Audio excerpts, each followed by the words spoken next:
अमरपाटन में सरकारी सिस्टम की बड़ी लापरवाही या फिर सुनियोजित खेल।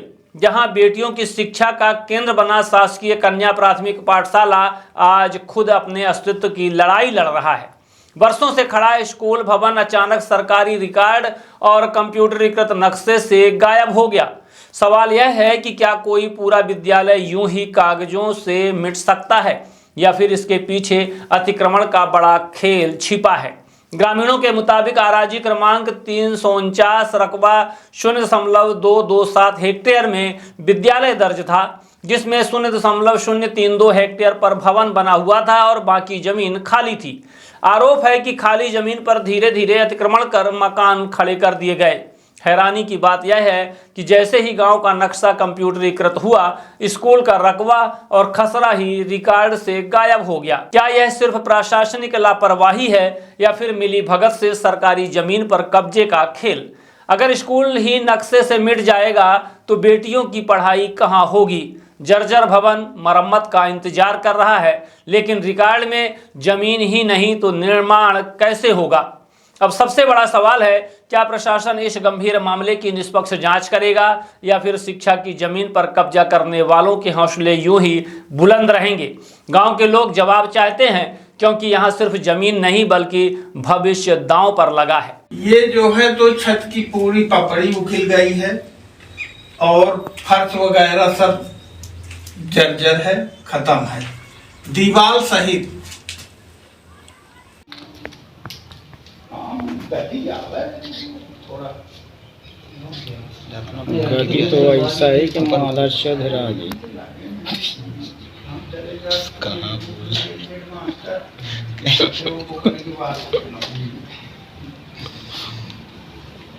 कहीं नस्ली बातें।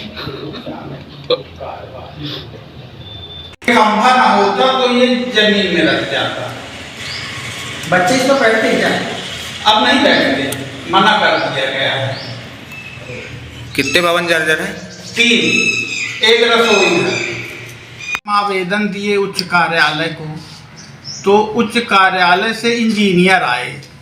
किस कारण आपने आवेदन दिया? हम आवेदन दिए कि 3 भवन जर्जर हैं, बच्चों के बैठने के लायक नहीं है, और उच्च कार्यालय से आदेश भी आया जो जर्जर भवन है उसमें बच्चों को न बैठाया जाए।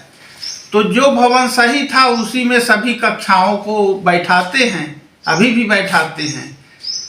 और इसके बाद हमको ये समझ में आया कि हम अपना खसरा नंबर तो देख लें है कि नहीं है। तो गए जब कंप्यूटर में निकलवाने के लिए, तो कंप्यूटर में शो ही नहीं कर रहा था ये नंबर ही। तब हमको जानकारी मिली कि इसका खसरा नंबर गायब है। तो नायब तहसीलदार ताला को हम आवेदन दिए, तो वो 15 दिन बाद वापस कर दिए आवेदन हमारा। बोले कि कलेक्टर के यहाँ से होगा। कलेक्टर के यहाँ गए, वो बोले अमरपाटन SDM के यहाँ आवेदन दीजिए। तो वहाँ दिए हैं। तो अब 3 महीने हो गया, दिसंबर में दिए हैं। तो वहाँ से क्या आश्वासन मिला आपको? वहाँ से आश्वासन कुछ नहीं मिला। बाबू को दिए थे, फिर मैडम जी के पास गए, SDM मैडम के पास, तो वो हस्ताक्षर कर दी हैं हमारे फाइल में। अब उसके आगे हमको नहीं पता है कि फाइल आगे बढ़ी कि नहीं बढ़ी। अच्छा, अभी तक खसरा नंबर का कोई पता नहीं? अभी कोई पता नहीं है। तो आगे की प्रक्रिया जो निर्माण की है वो तो बाधित होगी? वो तो अब बंद है। अब जब उनको हम जानकारी देंगे खसरा नंबर वगैरह, तभी वो आगे बढ़ेगा। तो इससे पहले आपने कभी ऐसा कुछ नहीं किया कि पता किया हो कि खसरा नंबर क्या है? आप यहाँ पर विद्यालय प्रधान है, इससे पहले कोई प्रक्रिया आपने नहीं की थी क्या? हाँ, पहली बार जो भवन निर्माण हुआ था तो उसकी जो प्रक्रिया थी कि आप खसरा नंबर दीजिए, आवेदन दीजिए, तब फिर नव निर्माण किया जाएगा। तो पहले खसरा नंबर था क्या यहाँ का? हाँ, पहले था। किस समय से ये नंबर गायब है? ये 5-6 साल से। अच्छा, हम चूंकि निकलवाए नहीं, इसलिए मुझे मालूम है कि 5-6 साल से खसरा नंबर नहीं है। जब से कंप्यूटरीकृत हुआ? जब से कंप्यूटरीकृत हुआ। तो कंप्यूटरीकृत के कारण खसरा नंबर ही गायब हो गया। हाँ। तो मुकुंदपुर का जो नक्शा है उसमें क्या ये खसरा नंबर कहीं किसी तरह किसी में जुड़ा हुआ तो नहीं दिखाई देता? नहीं नहीं, बिल्कुल नहीं है। तो आगे की आपकी प्रक्रिया क्या होगी? हमारी प्रक्रिया यही है कि हम शासन को आवेदन दिए हैं और अब आवेदन में शासन प्रयास करे तो मिल जाए विद्यालय का नंबर। जो जीर्ण शीर्ण भवन है वो जी। किसी दिन ऐसी कगार में है कि गिर सकता है। हाँ, तो बड़ी किसी भी दुर्घटना समय गिर सकता है, बिल्कुल। वो तो छप्पर जो है तो अपने आप गिर रहा है छत यदि का। भवन का निर्माण नहीं हुआ तो बच्चियों के बैठने की व्यवस्था पूरी तरह चरमरा जाएगी। इस पर क्या कहेंगे आप? बस मात्र एक बरामदा है, एक कमरा है। कितने बच्चियाँ होंगी आपके यहाँ? 81 बच्चियां हैं इस समय, कक्षा 5 तक में। 1 से 5 तक में। अच्छा, आपका नाम? अंगिरा प्रसाद पांडे। किस पद पे हैं आप? हम प्रधानाध्यापक हैं किस स्कूल में? शासकीय कन्या प्राथमिक शाला मुकुंदपुर में। पुराने ज़माने से जब से पैदा हुए, मुकुंदपुर में तो पैदा हुए, हम मुकुंदपुर में पढ़ाई किया, तो वहाँ हम लोग फूल गोभी, गांठ गोभी, पात गोभी ये सब लगवाते थे मास्टर लोग। बगिया थी पीछे, आगे स्कूल लगता। क्या विद्यालय का रकबा बड़ा था?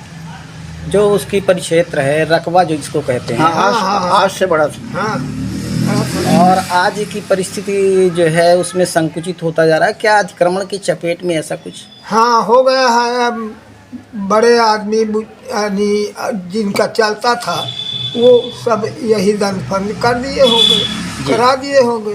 धन्यवाद। मेरी उम्र 78 साल की है। मैं और हमारे बगल में बैठे श्री रामाशय जो हमसे माने 8 साल 10 साल बड़े हैं, उन्होंने भी वहाँ अध्ययन किया है। तब तक इस तरह की कोई बात नहीं थी कि मुकुंदपुर के खसरे से गायब हो। बाद में वो गायब हुआ तो ये बिल्कुल निश्चित है कि या तो अतिक्रमणकारियों ने गायब करा दिया या शासन की इतनी लापरवाही थी कि उसके बारे में किसी ने ध्यान नहीं दिया। क्योंकि स्कूल में खसरात की तभी ज़रूरत पड़ती है जब कोई नया निर्माण या मरम्मत होता है। इस बीच जब स्कूल, पुराना स्कूल स्टेट टाइम के ज़माने का माने गिर गया, तब इसका आज से लगभग 15 साल पूर्व निर्माण कराया गया था शासन द्वारा। इसके पीछे बगिया थी जिसमें सब्जी भाजी वगैरह लगवाते थे। कृषि का पीरियड होता था जिसमें हम लोग कृषि कार्य प्रैक्टिकल रूप में भी करते थे। बगल में फील्ड था जिसमें लोग खेलते थे, जो दोनों तरफ से अतिक्रमित कर लिया गया है। इसलिए मुझे ऐसा प्रतीत होता है कि शासन की लापरवाही और गैर जिम्मेदारी पूर्ण रवैये के कारण शिक्षा विभाग के द्वारा कोई कार्रवाई न किए जाने पर राजस्व नक्शे से उसको मिलीभगत के तहत हटवा दिया गया।